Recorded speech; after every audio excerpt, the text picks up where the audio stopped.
Hello dear students, how are you.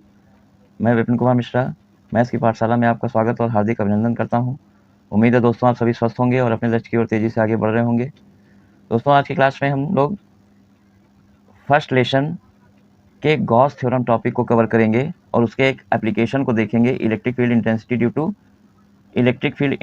To long wire means infinite length के wire का charge, जो कि charge होगा यूनिफॉर्मली। तो जैसे पहले गॉस थ्योरम को समझते हैं कि गॉस थ्योरम क्या है। ये चैप्टर 1 का टॉपिक है, क्लास 12 के फिजिक्स में चैप्टर 1 का टॉपिक है गॉस थ्योरम। तो गॉस थ्योरम क्या कहता है? The net electric flux passing through a closed surface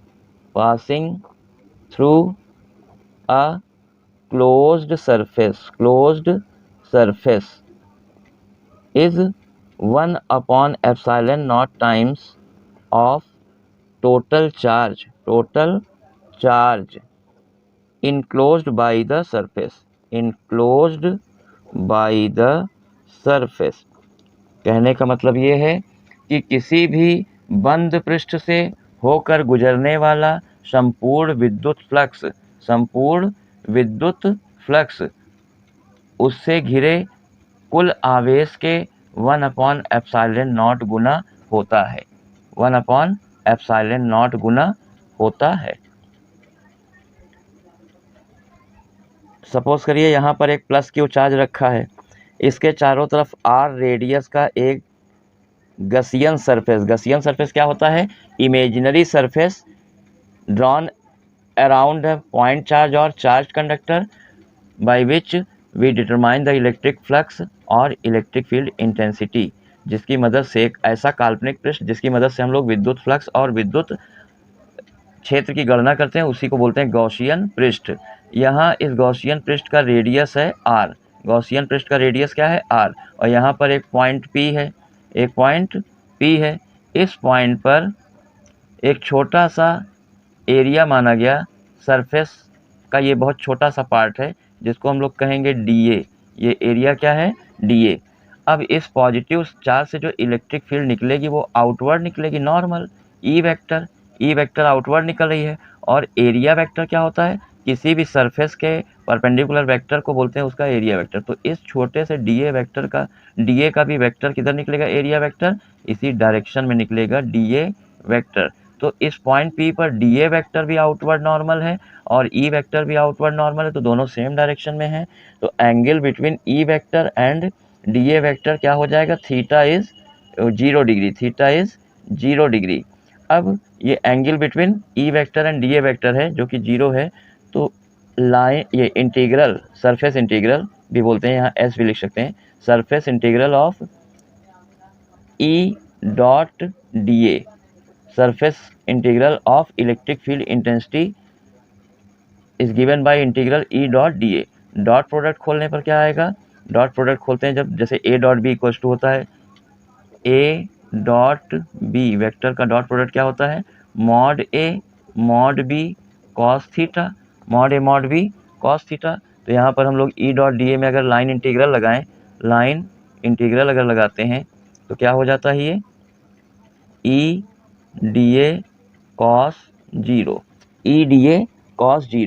cos zero यहाँ पर 1 हो जाएगा। और चूंकि यहाँ चार्ज एक ही है और हर पॉइंट का सरफेस पे कहीं पर भी डिस्टेंस लें, ये सारी डिस्टेंस इक्वल होगी, इसलिए ई कांस्टेंट है, बाहर आ जाएगा। E integral D A.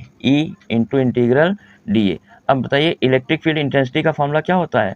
Since electric field intensity E is given by the formula 1 upon 4 pi epsilon naught Q by are square, ये रख दिया। और इंटीग्रल डीए क्या होगा? ऐसे डीए पूरे में ढेर सारे सरफेस ले लें, जितने भी ये डीए होंगे छोटे छोटे सरफेस, सबको ऐड कर दें, सारे सरफेसेस को, स्मॉल एलिमेंटल सरफेस को ऐड कर दें, तो वो हो जाएगा curved surface area of sphere. तो इंटीग्रल डीए हो जाएगा 4 पाई आर स्क्वायर। इन दोनों को हम यहाँ पर रख देंगे तो देखिए क्या हो जाएगा? Integral E dot D A की वैल्यू हो जाएगी, ई की वैल्यू रख रहे हैं 1 upon 4 pi epsilon naught Q by are square, और इंटीग्रल डी ए की वैल्यू है 4 pi r square. 4 pi r square से 4 पाई और आर स्क्वायर कैंसिल हो गया, क्या बचा क्यू बाई एप्सिलॉन नॉट। अगर एक पॉइंट चार्ज है तो क्यू बाई एप्सिलॉन नॉट लिखेंगे, और कई पॉइंट चार्जेस होंगे तो फिर हम लोग इसको sigma Q upon epsilon not, जहाँ सिग्मा क्यू क्या होगा अलजेब्रिक सम ऑफ चार्जेस, मतलब प्लस माइनस को लेते हुए संपूर्ण आवेश का मान, टोटल चार्ज को चिन्ह सहित ऐड करें तो वो सिग्मा क्यू की जगह रखेंगे। अगर इस सरफेस का, गॉसियन सरफेस का रेडियस डबल कर दें या ट्रिपल कर दें, या इसको क्यूबॉइड शेप में ले लें, तो नेट फ्लक्स के ऊपर कोई फर्क नहीं पड़ता, क्योंकि the net flux phi does not depends on shape और size of Gaussian surface. Gaussian surface के शेप और साइज को बदलने पर नेट फ्लक्स पर कोई प्रभाव नहीं पड़ता है। अब आगे देखते हैं दोस्तों, electric field intensity due to long wire, और वो भी चार्ज्ड है, वो भी लॉन्ग चार्ज्ड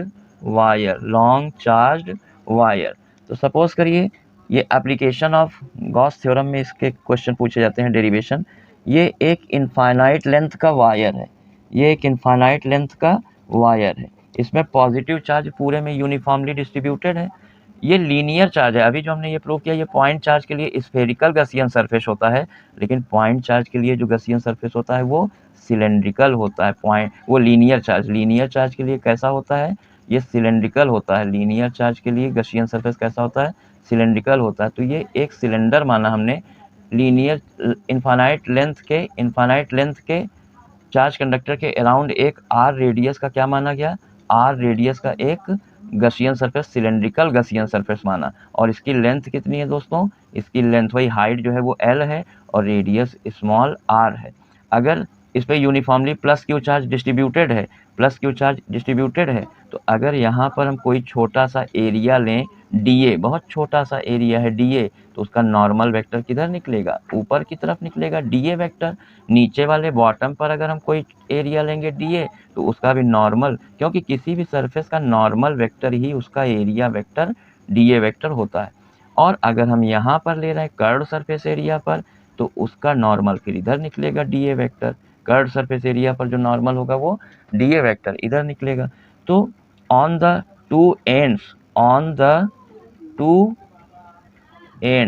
दोनों एंड्स पर एंगल बिटवीन ई वेक्टर, अच्छा जैसे प्लस से इलेक्ट्रिक फील्ड इधर निकलेगी आउटवर्ड ई वेक्टर, तो ये दोनों लिड पर, मतलब टॉप और बॉटम पर, यहाँ भी प्लस से इलेक्ट्रिक लाइंस इधर निकलेगी आउटवर्ड नॉर्मल, तो फिर ये हो गया आपका 90 डिग्री।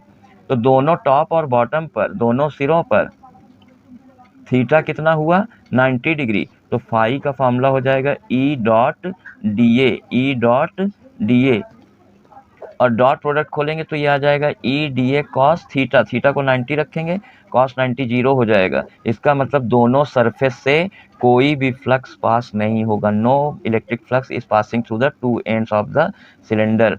अब दोस्तों on the curved surface area,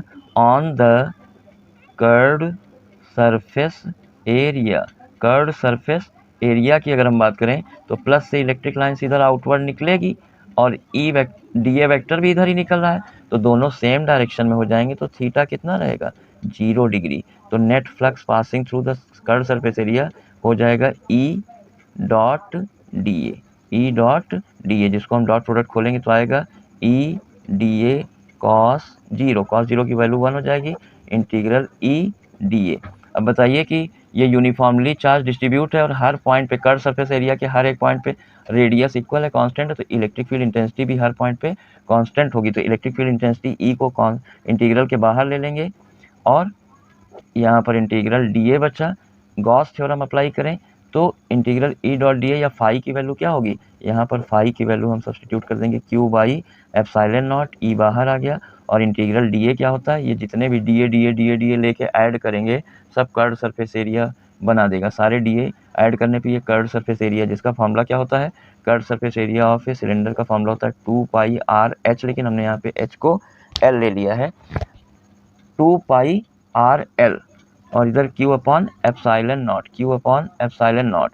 फिर इसको हम 2 पाई आर एल को डिवाइड में ले जाएंगे, तो electric field intensity Q upon 2 pi epsilon not R L, यहाँ पर Q बाई एल क्या होता है, Q/L को बोलते हैं lambda linear charge density, charge on per unit length, charge on per unit length को बोलते हैं linear charge density. Coulomb per metre होता है इसकी यूनिट, कूलम पर मिनट होती है इसकी मीटर, कूलम पर मीटर होती है unit. Lambda equal to Q/L रख देंगे तो electric field intensity due to infinite long wire हो जाएगा फॉर्मूला लैम्डा अपॉन 2πε0r। तो जब भी गॉस थ्योरम बोलता है तो उसके साथ या तो ये वाला लगाता है डेरिवेशन, या तो इसके अलावा एक और होता है जिसको हम लोग नेक्स्ट क्लास में देखेंगे। तो आप लोगों का इलेक्ट्रोस्टैटिक के लेसन 1 में हम लोग गॉस थ्योरम तक की बातें कर चुके हैं और उसके एक एप्लीकेशन को भी देख चुके हैं। आने वाली और वीडियोस में हम लोग इसके आगे के टॉपिक को क्लियर करेंगे। तो आज की क्लास दोस्तों यहीं पर फिनिश करते हैं। हमारे वीडियो को आप लोग ज़्यादा से ज़्यादा लाइक और सब्सक्राइब कर लें हमारे चैनल को, और बेल आइकन को भी प्रेस कर लें जिससे कि सारी वीडियोस के नोटिफिकेशन आपको टाइम पर मिल सके और आपका सिलेबस कंटिन्यू स्मूथली रन करता रहे ऑनलाइन मोड पर। तो thank you, have a nice day.